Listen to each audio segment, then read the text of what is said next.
എല്ലാവർക്കും നമ്മുടെ പുതിയ വീഡിയോയിലേക്ക് സ്വാഗതം. ഇന്നത്തെ നമ്മുടെ റെസിപ്പി നോമ്പ് തുറക്കൊക്കെ ആയിട്ട് എണ്ണയിലൊന്നും മുക്കി പൊരിക്കാതെ നല്ല അടിപൊളി ടേസ്റ്റിയായിട്ട് ചെയ്തിട്ടെടുക്കാൻ പറ്റിയൊരു സിമ്പിളായിട്ടുള്ളൊരു സ്നാക്സിൻ്റെ റെസിപ്പിയാണ് കേട്ടോ. അപ്പോൾ നമുക്ക് അതൊന്ന് കണ്ടു നോക്കാം. കൂടാതെ ഈ ഒരു വീഡിയോ കണ്ടുകൊണ്ടിരിക്കുന്ന സമയത്ത് നിങ്ങൾക്ക് ഇഷ്ടപ്പെടുവാണെങ്കിൽ മറക്കാതെ തന്നെ ആ ഒരു ലൈക്ക് ബട്ടണും കൂടി ഒന്ന് ക്ലിക്ക് ചെയ്യണേ. ചാനലൊന്ന് സബ്സ്ക്രൈബ് ചെയ്ത് സപ്പോർട്ടും കൂടി ചെയ്യുക. അപ്പോൾ ആദ്യം തന്നെ നമുക്ക് ഇതിലേക്ക് വേണ്ടത് ഇതുപോലെ നല്ല പാകത്തിന് പഴുത്തിട്ടുള്ള 3 നേന്ത്രപ്പഴമാണ് കേട്ടോ. ഏത്തപ്പഴം ഒരുപാട് പഴുത്ത് പോയിട്ടുള്ള പഴം എടുക്കരുത്. നല്ല പാകത്തിന് പഴുത്ത 3 നേന്ത്രപ്പഴം ഇതുപോലെ എടുത്തിട്ടുണ്ട്. ഇനി ഇതുപോലെ ഈ ഒരു പാനിലേക്ക് ഒരു 2-2.5 ടീസ്പൂൺ അളവിൽ നെയ്യ് ഒഴിച്ചു കൊടുക്കാം. നെയ്യൊന്ന് ചൂടായിട്ട് വരുന്ന സമയത്ത് കുറച്ച് കാഷ്നട്ട് ഇട്ട് കൊടുത്തിട്ടൊന്ന് നമുക്ക് ഫ്രൈ ചെയ്തിട്ട് എടുക്കാം. അപ്പോൾ ഇതുപോലെ ഇളക്കി കാഷ്നട്ട് ഒന്ന് ഫ്രൈ ആയിട്ട് വരുന്ന സമയത്ത് ഇനി നമുക്കിതിലേക്ക് ചേർത്ത് കൊടുക്കേണ്ടത് കുറച്ച് ഉണക്കമുന്തിരിയാണ് കേട്ടോ. അപ്പോൾ ഉണക്കമുന്തിരിയും കുറച്ചിട്ട് കൊടുത്തിട്ടുണ്ട്. അതും ചേർത്ത് ഇതുപോലെ നന്നായിട്ട് ഇളക്കി രണ്ടും ഒന്ന് ഫ്രൈ ആയിട്ട് വരുന്ന സമയത്ത് നമുക്ക് ഈ ഒരു നെയ്ക്കത് നിങ്ങടുത്ത് കോരി മാറ്റിയേക്കാം. ഇനി ഈ ഒരു നെയ്യിലേക്ക് തന്നെ നമ്മളിപ്പോൾ എടുത്തു വെച്ചിട്ടുള്ള ഒരു 3 നേന്ത്രപ്പഴം ഇല്ലേ, ആ ഒരു നേന്ത്രപ്പഴം ഇതുപോലെ ചെറിയതാക്കി കട്ട് ചെയ്തിട്ട് നമുക്ക് ഇതിലേക്ക് ഇട്ട് കൊടുക്കാം. എന്നിട്ടൊരു മീഡിയം ഫ്ലെയിമിലിട്ട് കൊടുത്തിട്ട് നന്നായിട്ട് ഇതുപോലെ ഒന്ന് ഇളക്കിയിട്ട് എടുക്കുക. അത്യാവശ്യം ആ ഒരു നേന്ത്രപ്പഴമൊക്കെ ഒന്ന് വാടി വരണം കേട്ടോ. അപ്പോൾ ഇതുപോലെ ഇളക്കി കൊടുത്ത് നേന്ത്രപ്പഴം ഇതുപോലെ ഒന്ന് വാടി വരുന്ന സമയത്ത് ഇനി നമുക്കിതിലേക്ക് ചേർത്ത് കൊടുക്കേണ്ടത് ഒരു മീഡിയം വലിപ്പമുള്ള ക്യാരറ്റ് ഇതുപോലെ ഞാനൊന്ന് ഗ്രേറ്റ് ചെയ്തെടുത്തിരിക്കുന്നതാണ് കേട്ടോ. നമ്മൾ ക്യാരറ്റ് ഗ്രേറ്റ് ചെയ്തെടുത്തതിന് ശേഷം അതിൻ്റെ വെള്ളം നന്നായിട്ടൊന്ന് പിഴിഞ്ഞ് കളയുക കൈകൊണ്ട്. നന്നായിട്ട് ആ ഒരു ക്യാരറ്റിൻ്റെ വെള്ളം പിഴിഞ്ഞ് കളഞ്ഞതിന് ശേഷം വേണം കേട്ടോ നമ്മൾ ഇതിലേക്ക് ചേർത്ത് കൊടുക്കാൻ വേണ്ടിയിട്ട്. ഇതിലേക്ക് നമുക്കൊരു 1/2 ടീസ്പൂൺ അളവിൽ ഏലക്കപ്പൊടിയും കൂടി ചേർത്ത് കൊടുക്കാം. അതുപോലെ തന്നെ ഇനി ഇതിലേക്ക് വേണ്ടത് 1.5 കപ്പ് അളവിൽ ഇതുപോലെ തേങ്ങ ചിരകിയതാണ്. 1.5 കപ്പ് അളവിൽ തേങ്ങയും കൂടി ഇട്ട് കൊടുത്ത് നന്നായിട്ട് ഇത് വീണ്ടും ഒന്ന് ഇളക്കിയിട്ട് എടുക്കുക. ഒരു 2-3 മിനിറ്റും കൂടി മാത്രം നമ്മളൊരു മീഡിയം ഫ്ലെയിമിൽ ഇട്ട് കൊടുത്തിട്ടൊന്ന് ഇളക്കിയെടുത്താൽ മാത്രം മതി. ഇനി ഇതിൻ്റെ ഫ്ലെയിം ഓഫ് ചെയ്യുക കേട്ടോ. ഫ്ലെയിം ഓഫ് ചെയ്തതിന് ശേഷം ഇതിലേക്ക് നമുക്കൊരു 1/2 കപ്പ് അളവിൽ പഞ്ചസാര ഇട്ട് കൊടുക്കാം. പഞ്ചസാര ഇട്ട് കൊടുക്കുമ്പോൾ നമ്മൾ ഫ്ലെയിം ഓഫ് ചെയ്യണം, അത് പ്രത്യേകം ശ്രദ്ധിക്കണം കേട്ടോ. അല്ലെങ്കിൽ ആ ഒരു പഞ്ചസാര എല്ലാം കൂടെ പെട്ടെന്ന് ഉരുകി ഇതങ്ങ് ലൂസായി പോയി ഒരു ഫില്ലിങ്. അപ്പം നമ്മൾ ഫ്ലെയിം ഓഫ് ചെയ്തതിന് ശേഷം ഇതിലേക്ക് പഞ്ചസാര ചേർത്ത് കൊടുക്കുക. എന്നിട്ട് ജസ്റ്റ് ഇതുപോലെ ഒന്ന് ഇളക്കിയെടുത്തതിന് ശേഷം അപ്പോൾ തന്നെ ഇത് മറ്റൊരു പാത്രത്തിലേക്ക് മാറ്റി കൊടുക്കേണ്ടതാണ്. ഈ ഒരു പാത്രത്തിൽ തന്നെ വെച്ചാൽ ആ ഒരു പഞ്ചസാര ഈ ഒരു പാത്രത്തിൻ്റെ ചൂട് കൊണ്ടങ്ങ് ഉരുകിപ്പോവും. അപ്പോൾ ഇതിവിടെ റെഡി ആയിട്ടുണ്ട്. നമുക്കിപ്പോൾ തന്നെ മറ്റൊരു പാത്രത്തിലേക്ക് ഇത് മാറ്റി കൊടുക്കാം. ഇനി ഇതുപോലെ ഈ ഒരു മിക്സിയുടെ ജാറിലേക്ക് ഒരു 1.25 കപ്പ് അളവിൽ പാല് ചേർത്ത് കൊടുക്കുകയാണ്. പശുവിൻ പാലാണ് കേട്ടോ ചേർത്ത് കൊടുത്തിരിക്കുന്നത്. 250 ml കപ്പിൽ 1.25 കപ്പ് അളവിൽ പാലാണ് ഒഴിച്ചു കൊടുത്തിരിക്കുന്നത്. ഇതിലേക്ക് നമുക്കൊരു 1/2 കപ്പ് അളവിൽ പഞ്ചസാര ചേർത്ത് കൊടുക്കാം. അതുപോലെ തന്നെ ഒരു കോഴിമുട്ട ഇതുപോലെ പൊട്ടിച്ചിട്ട് നമുക്കിതിലേക്ക് ചേർത്ത് കൊടുക്കാം. പിന്നെ വേണ്ടത് ഒരു 3 ഏലക്കയാണ് കേട്ടോ. എന്നിട്ട് കളറിന് വേണ്ടിയിട്ട് ഒരു 1/2 ടീസ്പൂൺ അളവിൽ മഞ്ഞൾപ്പൊടി ചേർത്ത് കൊടുക്കുകയാണ്. പിന്നെ വേണ്ടത് ഒരു 2 നുള്ളു ഉപ്പാണ്. അപ്പോൾ ഉപ്പും കൂടെ ഇതിലേക്ക് ഇട്ട് കൊടുത്തിട്ടുണ്ട്. ഇനി നമുക്കിതിലേക്ക് വേണ്ടത് 250 ml ഈ ഒരു കപ്പിൽ 1.5 കപ്പ് അളവിൽ മൈദയാണ് കേട്ടോ. അപ്പോൾ കറക്റ്റ് 1.5 കപ്പ് അളവിൽ മൈദയും കൂടി ഇട്ട് കൊടുത്തിട്ടുണ്ട്. ഇനി ഇതെല്ലാം കൂടി ഒന്ന് മിക്സ് ചെയ്തെടുത്തതിന് ശേഷം നന്നായിട്ട് നമുക്കൊന്ന് അരച്ചെടുത്തിട്ട് വരാം. അപ്പോൾ ഇതുണ്ടല്ലോ, ഇതിവിടെ നന്നായിട്ടാണ് ഞാനൊന്ന് അരച്ചെടുത്തിട്ടുണ്ട്. അപ്പോൾ ഇതുണ്ടല്ലോ, ഒരുപാട് ലൂസായി പോകാതെ എന്നാൽ ഒരുപാട് കട്ടിക്കും അല്ലാതെ ഈ ഒരു കറക്റ്റ് ഭാഗത്തിന് നമ്മൾ ഈ ഒരു ബാറ്റർ ഒന്ന് റെഡിയാക്കി എടുത്തിട്ടുണ്ട്. ഇനി ഇതുപോലെ ഒരു പാൻ വെച്ച് കൊടുത്തിട്ടുണ്ട്. ഈ ഒരു പാൻ ചെറിയതായിട്ടൊന്ന് ചൂടായിട്ട് വരുമ്പോഴത്തേക്ക് തന്നെ ഇതിലേക്ക് നമുക്കൊരു 1.25 തവി മാവ് ഒഴിച്ചു കൊടുത്തിട്ട് ഇതുപോലെ നമുക്കൊന്ന് പരത്തി കൊടുക്കാം.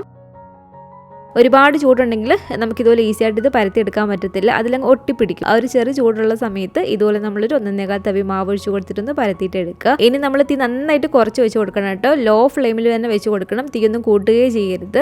തീ കുറച്ച് വെച്ച് കൊടുത്ത് ഇതുപോലെ ഒരു മുകൾ ഭാഗമൊക്കെ ഒന്ന് കുക്കായി വരുന്ന സമയത്ത് ഇതുപോലെ നമുക്ക് ഈ സൈഡെല്ലാം ഒന്ന് വിടിയിച്ച് കൊടുക്കാം.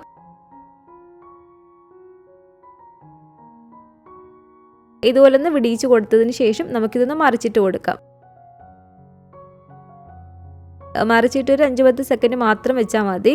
അതിനുശേഷം നമുക്കിത് പാനിൽ നിന്ന് എടുത്ത് മാറ്റാവുന്നതാണ്. അടുത്തത് നമ്മൾ ഇതുപോലെ 1.25 തവി മാവ് ഒഴിച്ച് കൊടുത്ത് പരത്തിയെടുക്കുന്ന സമയത്ത് പാൻ ഒരുപാട് ചൂടുണ്ടാകരുത്. നമ്മൾ ഇതുപോലെ കുക്ക് ചെയ്തെടുക്കുന്ന സമയത്ത് ഇതൊരുപാട് ഡാർക്ക് കളറായി പോകരുത് കേട്ടോ. ഇത്രയും ഒരു ഡാർക്ക് കളർ കുഴപ്പമില്ല, ഇതിലും ഒരുപാടങ്ങ് ഡാർക്ക് കളറായി പോകരുത്. അതുപോലെ നമ്മളിത് ചുട്ടിട്ടെടുക്കുന്ന സമയത്ത് എപ്പോഴും തീയെ കുറച്ച് തന്നെ വെച്ച് കൊടുക്കണം കേട്ടോ. ലോ ഫ്ലെയിമിൽ തന്നെ വേണം വെച്ച് കൊടുക്കാൻ വേണ്ടിയിട്ട്. അപ്പോൾ ഇതും ഇവിടെ നിന്ന് കുക്കായി വന്നിട്ടുണ്ട്. ഇങ്ങനെ നമ്മൾ റെഡിയാക്കി എടുത്തിരിക്കുന്ന മാവിൽ 8 ഞാനിവിടെ ചുട്ടെടുത്തിട്ടുണ്ട്. ഇനിയും ഇതുപോലെ ഒരു മിക്സിയുടെ ജാറിലേക്ക് ഒരു 5 കോഴിമുട്ട നമുക്കിതിലേക്ക് ചേർത്ത് കൊടുക്കാം. ചെറിയ കോഴിമുട്ട ആയതുകൊണ്ടാണ് കേട്ടോ ഞാനിപ്പോൾ ഇതിലേക്ക് 5 ചേർത്ത് കൊടുത്തിരിക്കുന്നത്. അത്യാവശ്യം വലിയ കോഴിമുട്ടയൊക്കെ ആണെങ്കിൽ 4 എടുത്താൽ മതി.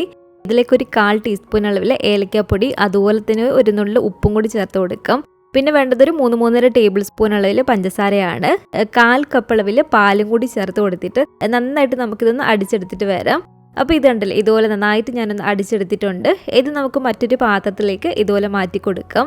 ഇതിപ്പോൾ കണ്ടില്ലേ, എല്ലാം തന്നെ നമ്മളിവിടെ റെഡിയാക്കി എടുത്ത് വെച്ചിട്ടുണ്ട്. ഇനി നമുക്കിതൊന്ന് സെറ്റ് ചെയ്തെടുത്താൽ മാത്രം മതി. സെറ്റ് ചെയ്യാൻ വേണ്ടിയിട്ട് ഇതുപോലെ ഒരു നോൺ സ്റ്റിക്കിൻ്റെ പാത്രമാണ് കേട്ടോ ഞാനിപ്പോൾ ഇവിടെ എടുത്തിരിക്കുന്നത്.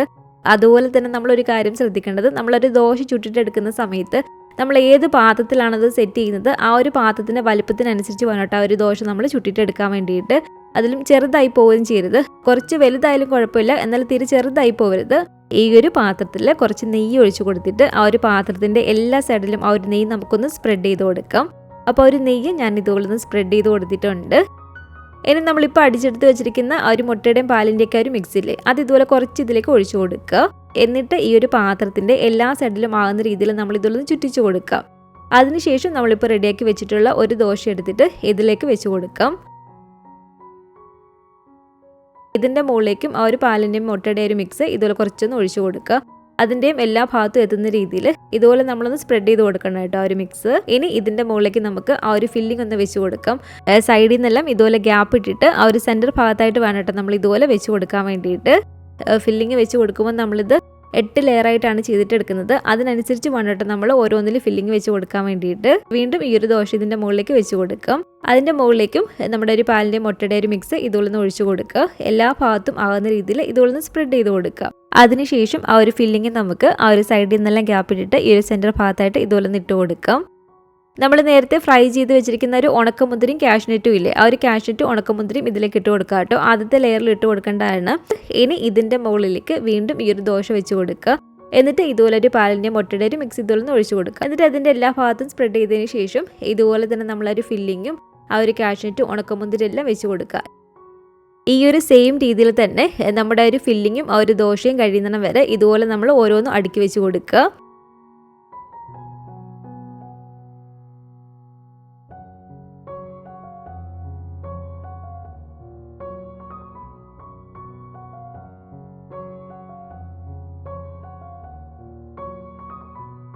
അപ്പോൾ ഇത് കണ്ടില്ലേ, ലാസ്റ്റത്തെ ഒരു ലെയർ ഞാൻ ഇതുപോലെ ഒന്ന് റെഡിയാക്കി എടുത്തിട്ടുണ്ട്. ഇനി ഇതിൻ്റെ മുകളിലേക്ക് നമുക്ക് ലാസ്റ്റത്തെ നമ്മുടെ ഒരു ദോശ വെച്ച് കൊടുക്കാം. കൈ വെച്ചിട്ട് പതിയെ ഒന്ന് പ്രസ് ചെയ്ത് കൊടുക്കുക. ഒരുപാട് ബലത്തിലല്ല, പതിയെ ഒന്ന് പ്രസ് ചെയ്ത് കൊടുക്കുക, കറക്റ്റ് ഒന്ന് ലെവലായിട്ട് ഇന്ന് ഇരിക്കാൻ വേണ്ടിയിട്ട്. അതിനുശേഷം ബാക്കിയുള്ളൊരു പാലിൻ്റെ മുട്ടയുടെ ഒരു മിക്സ് ഇല്ലേ, അത് ഇതിലേക്ക് മുഴുവനായിട്ടും ചുറ്റിച്ച് അതിൻ്റെ എല്ലാ ഭാഗത്തും എത്തുന്ന രീതിയിൽ വേണം നമ്മൾ ഇതുപോലെ ഒഴിച്ചു കൊടുക്കാൻ വേണ്ടിയിട്ട്. അതിൻ്റെ ഒരു മുകൾ ഭാഗത്തും സൈഡിലും എല്ലാ ഭാഗത്തും എത്തുന്ന രീതിയിൽ ഇതുപോലെ നമ്മൾ ഫുള്ളായിട്ട് ഒഴിച്ചു കൊടുത്തിട്ടുണ്ട്. ഇനി ഇത് കുക്കായി വരുന്ന സമയത്ത് ഇതിൻ്റെ ഒരു മുകൾ ഭാഗം കാണാനൊരു ഭംഗിക്ക് വേണ്ടിയിട്ട് ഇതുപോലെ കുറച്ച് വെളുത്ത എള്ളും അതുപോലെ തന്നെ കറുത്ത എള്ളും നമുക്ക് ഇതുപോലെ വെതറിയിട്ട് കൊടുക്കാം. അതുപോലെ തന്നെ ഞാൻ കുറച്ച് കാഷ്നട്ടും ഉണക്കമുന്തിരി എന്നിട്ട് മാറ്റി വെച്ചിരുന്നു. ആ ഒരു കാഷ്നട്ടും ഉണക്കമുന്തിരിയും ഫ്രൈ ചെയ്തതും കൂടെ ഇതിൻ്റെ മുകളിലേക്ക് നമ്മൾ ഇട്ട് കൊടുക്കുക. അപ്പോൾ എല്ലാം തന്നെ ഇതുപോലെ ഞാനൊന്ന് സെറ്റ് ചെയ്തെടുത്തിട്ടുണ്ട്. ഇനി ഇതുപോലൊരു പഴയ പാന് അടുപ്പത്ത് വെച്ചിട്ട് അത് നന്നായിട്ട് നമ്മളൊന്ന് ചൂടാക്കിയിട്ട് എടുക്കാം കേട്ടോ. ചൂടായി കിടക്കുന്ന ഈ ഒരു പാനിലേക്ക് നമ്മുടെ ഈ ഒരു പാത്രം വെച്ച് കൊടുക്കാം. അതിനുശേഷം ഇതിൻ്റെ ഒരു മൂടി വെച്ച് അടച്ച് വെച്ച് കൊടുക്കുക. ഈ ഒരു മൂടിയിൽ എന്തെങ്കിലും ഹോൾ ഉള്ളതാണെങ്കിൽ നമ്മളൊരു അലുമിനിയം ഫോയിൽ എന്തെങ്കിലും വെച്ചൊന്ന് അടച്ച് വെച്ച് കൊടുക്കണം. ആവി ഒട്ടും തന്നെ പുറത്തേക്ക് പോകരുത് കേട്ടോ. അപ്പോൾ ഞാനിപ്പോൾ ഈ ഒരു മൂടിൽ ഹോൾ ഉള്ളതുകൊണ്ട് ഒരു അലുമിനിയം ഫോയിൽ വെച്ചൊന്ന് അടച്ച് വെച്ച് കൊടുക്കുകയാണ്. ഇതുപോലെ അടച്ച് വെച്ച് കൊടുത്തതിന് ശേഷം ഹൈ ഫ്ലെയിമിൽ ഒരൊറ്റ മിനിറ്റ് വെക്കുക. ഹൈ ഫ്ലെയിമിൽ 1 മിനിറ്റ് നമ്മൾ ഇതുപോലെ വെച്ചതിന് ശേഷം വീണ്ടും തീ നന്നായി കുറച്ച് വെച്ച് കൊടുക്കണം. ഇനി നമ്മൾ ലോ ഫ്ലെയിമിലാണ് കേട്ടോ വെക്കേണ്ടത്. 1 മിനിറ്റ് ഹൈ ഫ്ലെയിമിൽ വെച്ചിരുന്നു. അതിനുശേഷം 20 മിനിറ്റ് ലോ ഫ്ലെയിമിലും വെച്ച് കറക്റ്റ് 21 മിനിറ്റ് ആയിട്ടുണ്ട്. ഇനി നമുക്ക് ഈ ഒരു മൂടിന്ന് തുറന്ന് നോക്കാം. ഇതിപ്പോൾ കറക്റ്റ് പാകത്തിന് വെന്ത് വന്നിട്ടുണ്ട് കേട്ടോ. ആ ഒരു സൈഡിൽ നന്നായിട്ട് കുക്കായി വന്നിട്ടുണ്ട്. ഇനി ഇതിൻ്റെ ഒരു മുകൾ ഭാഗം മാത്രം നമുക്കൊരു 1 മിനിറ്റ് കൊണ്ടൊന്ന് കുക്ക് ചെയ്തിട്ട് എടുക്കണം. അതിനായിട്ട് മറ്റൊരു പാത്രം ഇതുപോലെ വെച്ചിട്ട് അതിലേക്ക് കുറച്ച് നെയ്യൊന്ന് സ്പ്രെഡ് ചെയ്ത് കൊടുക്കാം. എന്നിട്ട് നമുക്ക് ഇതുപോലെ ഒന്ന് മറിച്ചിട്ട് കൊടുക്കാം. പതിയെ വേണം മറിച്ചിട്ട് കൊടുക്കാൻ വേണ്ടിയിട്ട്. ഒരുപാട് ബലത്തിൽ അങ്ങ് മറിച്ചിട്ട് കൊടുക്കരുത്, അങ്ങ് പൊട്ടിപ്പോവും. പതിയെ ഇതുപോലെ മറിച്ചിട്ട് കൊടുത്തിട്ട് ലോ ഫ്ലെയിമിൽ 1-1.5-2 മിനിറ്റ് മാത്രം വെച്ചാൽ മതി. അതിൽ കൂടുതൽ സമയം വെക്കരുത്. അപ്പോൾ 1-1.5 മിനിറ്റിന് ശേഷം ഫ്ലെയിം ഓഫ് ചെയ്തിട്ട് ഇതുപോലെ മറിച്ച് നമുക്ക് എടുക്കാവുന്നതാണ്. അപ്പോൾ ഇത് കണ്ടില്ലേ, നല്ല അടിപൊളി ടേസ്റ്റി ആയിട്ടുള്ള നമ്മുടെ ഒരു ബനാന പൽപ്പത്തിരി അഥവാ ബനാന ചട്ടിപ്പത്തിരി ഇവിടെ റെഡി ആയിട്ടുണ്ട്. നേന്ത്രപ്പഴവും ക്യാരറ്റും തേങ്ങയൊക്കെ വെച്ചിട്ടുള്ള നല്ല അടിപൊളി ടേസ്റ്റി ആയിട്ടുള്ള ഒരു ഈവനിങ് സ്നാക്സ് ആണ് കേട്ടോ. ഞാനിത് നിങ്ങളൊന്ന് കട്ട് ചെയ്തും കൂടെ ഒന്ന് കാണിച്ചു തരാം.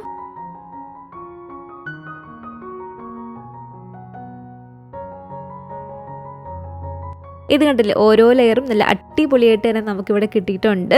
മാവ് കുഴച്ചും പരത്തിയൊന്നും എടുക്കാതെ തന്നെ ഈസി ആയിട്ട് അതുപോലെ തന്നെ ടേസ്റ്റി ആയിട്ട് നമുക്ക് ചെയ്തിട്ടെടുക്കാൻ പറ്റിയൊരു സ്നാക്സ് ആണ്.